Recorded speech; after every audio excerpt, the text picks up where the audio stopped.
তো গাইস আগে এই ভিডিওটা খেয়াল হরে।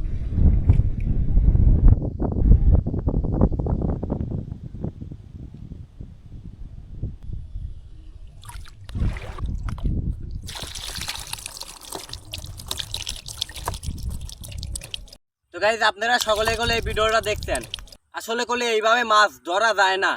নারকেলের খোলের মধ্যে কি জীবনে মাছ ধরা যায় আপনারাই কোন? এইভাবে পানির তলে তুলি যদি নারকেলের খোলে যদি মাছ মারা অত সোজাই হইতি, তাহলে তো এই পৃথিবীতে আর মাছ খুঁজি পাওয়া যাইতি না। আর আজকে আপনারা মাছ মারি দেখাবো আমারে বিলে। এই যে দেখেন পানি কইটুক দেখছেন, পানি কলে শুয়ে গেছে। এই পানি শুয়ে গেলে পরে কলে এই বোতলের মধ্যে মাছ ঢোকে।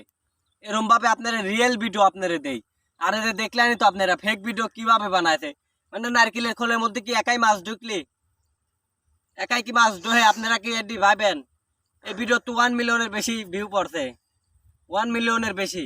আর আমরা রিয়েল ভিডিও দেই, তারপরে কলে বেশি ভিউ পড় না। তো গাইজ এত রোদের মধ্যে আপনারা এই ভিডিও দেওয়ার লেগে নাইছি। আর কোনো কথা হলো আপনারা এখন বোতল দিয়ে মাছ ধরা দেখাবো। যে কচুর তল দিয়ে গেলে মেলা বোতল দেওয়া আছে।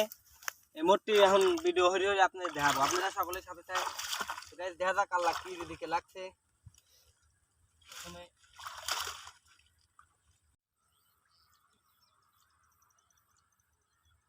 তো গাইজ আমরা কলে এরকম ফেক ভিডিও বানায়নি, এলে কিন্তু মানুষজনে বা খায়। তো গাইজ দেখেন রে পুরা 3 দিন পরে কলে বোতল তুলছে, বোতলের অবস্থাটা দেখেন।